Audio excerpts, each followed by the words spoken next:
Victoria and Melbourne as a whole are always talking big about the level crossing removal project, one of the most successful projects Big Build has done in my opinion and by scale. Obviously, there's some views you can have on this, like how it's benefiting road users more than the actual public transport users, but I'm not really interested in that aspect. Another group, however, that is being benefited by this project are pedestrians and people using roads and paths for recreation, whether it be walking, running, cycling, or just getting to work in the morning. For the most part, a lot of the individual crossing removals include a large amount of public space for communities, and generally try to improve the areas around the crossings. Obviously, at a lot of places, the rail corridor remains in place, and of course at existing untouched railways. Looking at the current map of level crossings, including ones that are on the LXRP, it looks like this. However, when we add pedestrian crossings, it looks like this. And looking at the ones without any protection is also a bit alarming. With the LXRP in full force, a popular message being spread from this is making lines level crossing free, which is true unless you count pedestrian crossings. Let's take a look at the Lilydale line, for example. One of these lines that are so-called level crossing free. There are actually still 5 pedestrian crossings, one of which, surprisingly, being in Box Hill, before the Belgrave line splits from the Lilydale line, not so level crossing free anymore. Even lines as busy as the Cranbourne-Pakenham line, which are both set to be level crossing free, still have a number of pedestrian crossings. And again, similar to Box Hill, have some before the line split off, with one in Oakley, Clayton, and Westall, despite the extremely busy rail corridor. And while I understand that the LXRP is referring to road crossings when making this level crossing free claim, it means that they tend to overlook these pedestrian crossings, and despite the large number of them still on the network, little effort has been made to remove them at all. Are pedestrian level crossings actually bad though? If you're a safe and aware pedestrian, the most a pedestrian crossing could be to you is a minor inconvenience. But not everybody enjoys keeping their lives out of risks. So then, you have the crossing jumpers, who'd rather save a few seconds than wait for a train to pass. But what other risks and inconveniences do pedestrian crossings impose? And what could be done about it? And why should things be done about it? Before we get into that, we'll have a look at what a pedestrian crossing looks like in Melbourne today. For the most part, they all have some sort of active protection and systems put in place to prevent misuse and alert pedestrians of oncoming trains. The main equipment they use nowadays are swing gates like these that flip out from the side and a small alarm sound. They also have emergency gates for people who may have gotten stuck behind the gates. A majority of these emergency gates also feature a one-way button to prevent people from opening it from the wrong side. The crossings without this feature just have gates without any lock that can be opened from either side, which are heavily misused. There are also still a number of pedestrian crossings with older equipment and some that don't have anything in the form of protection at all. The first type of automatic pedestrian gates that existed in Victoria were the Westinghouse pedestrian boom gates. While these are good and are pretty obvious for pedestrians, a lot of the time they are super quiet and don't really bring much in the form of actually stopping pedestrians, who could just duck right under or even lift up the gate. These also don't have the button system for the emergency gates. Taking another step down from this are the pedestrian crossings with just signs, similar to passive road crossings, which are dangerous for obvious reasons. Now, we wouldn't have too many issues with these if people were smart and used these crossings safely. And even for people using crossings safely, there are still some aspects that could prove dangerous.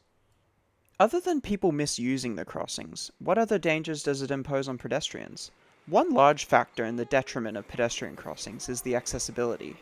For the most part, they consist of a narrow pathway with no real barricades while walking across the track. For more high-traffic crossings, this can lead to crowding and the possibility of people walking off the side of the footpath.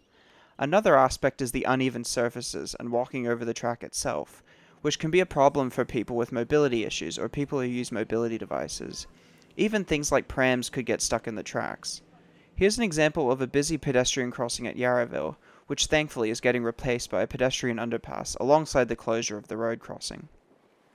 There are a number of train stations where the only means of getting into the station or from one side to another are pedestrian crossings, which means larger crowds of people using the crossings at the same time if they've just all exited the train. Some stations like this are Berwick on the to be level crossing free Pakenham line. There are some others on the line too at Beaconsfield and Officer. Hartwell on the Alamein line is also an example of this. Montmorency is a good example of a station limited by its pedestrian crossing. Even being one of the newest upgraded stations on the network, it still retained its pedestrian crossing after the upgrade, which was quite astonishing. This pedestrian crossing is also one of the only ways to get across the tracks in town, which leads into my next point, the fact that railway lines, while connecting communities and suburbs to the city and surrounds, can also act as a barricade for locals. If you don't really take driving as much into account, many communities are connected quite well through walking and cycling trails, especially when you get closer to the CBD. However, the farther you get out and the newer the developments, the less organic the layout of the suburbs feel. Access across railways through means of bridges, underpasses, or literally just any path also seem to correlate with how new a suburb is. There are newer suburbs that do it better than others, but more often than not, you'll see that a railway line has very few means of getting across it. This access also directly correlates with how much a suburb has paths, green spaces, and the relative feeling of freedom. A really good example for this is the Cranbourne line, where around Lynbrook there are extremely limited locations for people to get across the train line. Even after reopening Evans Road to the public, there are barely any places for both cars and pedestrians to get across the train line. Not only does this separate the community more, it encourages trespassing to get across the tracks. The lack of easy access across the train lines also further cements the aspect of a car-centric community in newer housing developments in Melbourne, which is becoming increasingly evident. Improving walkability in suburbs, especially through more means to get across the tracks, are a great start to move towards a more walkable and less car-dependent city. But that's besides the point. Where can we meet a compromise with pedestrian level crossings? Because there are conflicting arguments. For one, they can be quite dangerous for pedestrians and at times can be somewhat inconvenient, but they also provide a quick and easy way to connect communities and give a safer way for pedestrians to cross the tracks without trespassing. One easy answer to think of is a bridge, and yeah, this is quite a good idea, but may pose some accessibility issues.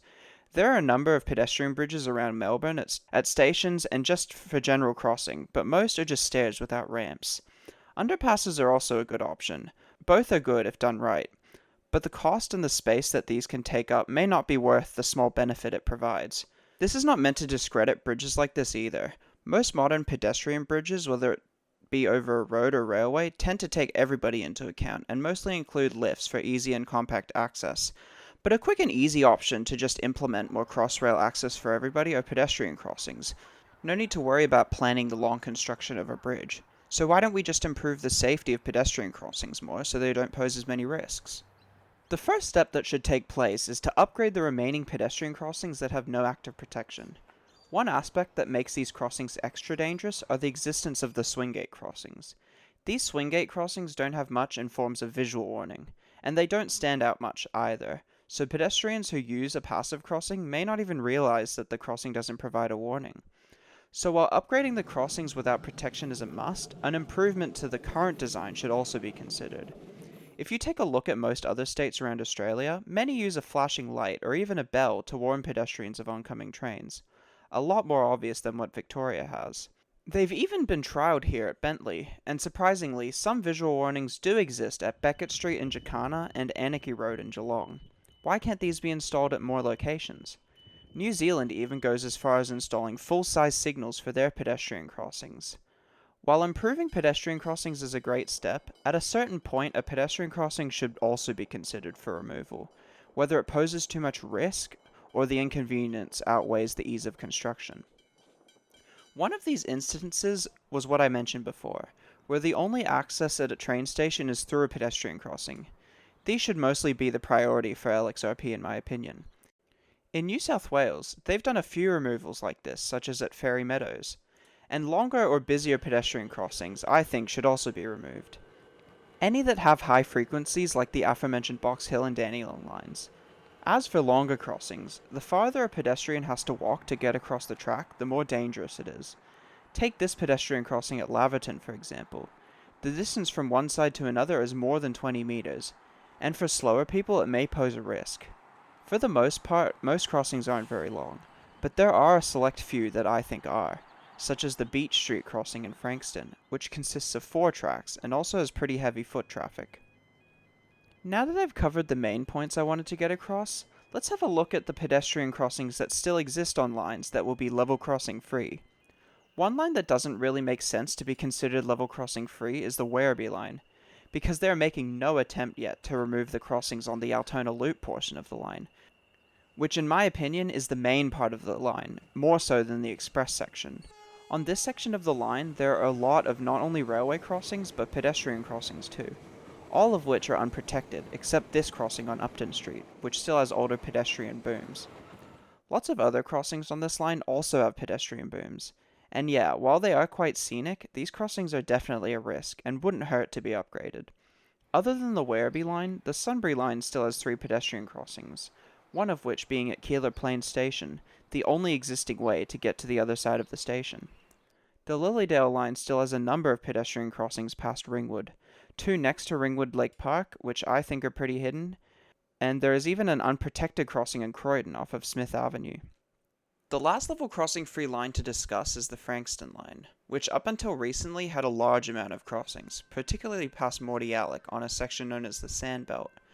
And while most crossings on this line are already gone, what hasn't gone down much are the amount of pedestrian crossings. I actually think in this case a lot of the pedestrian crossings are incorporated quite well into the surroundings, especially on the Sandbelt. And it's interesting how many there are along this section, which is a great example where they can work quite well. However, there are still some protectionless crossings, 2 near Aspendale and 1 near Seaford. I suspect though that these crossings will either be removed or upgraded once their respective nearby crossings are grade separated.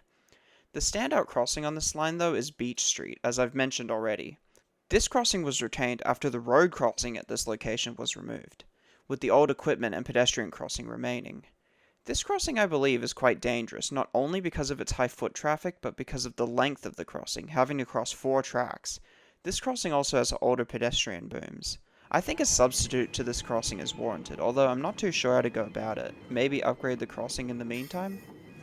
So what is my point again? Pedestrian crossings can be considered both good and bad. While they can be quite dangerous or reduce accessibility, in most cases they act as a convenient and safer way for pedestrians to cross a railway line without having to trespass. While the LXRP doesn't need to focus on every crossing ever, they should probably start looking into specific instances where they pose a higher risk than usual, like at stations or in high traffic areas. Improving the current systems and upgrading all pedestrian crossings to a more quality standard should also be a priority. Anyways, I hope you enjoyed this video. If you want to see more videos I upload, whenever that may be, consider subscribing and check out my older videos too. Thanks for watching.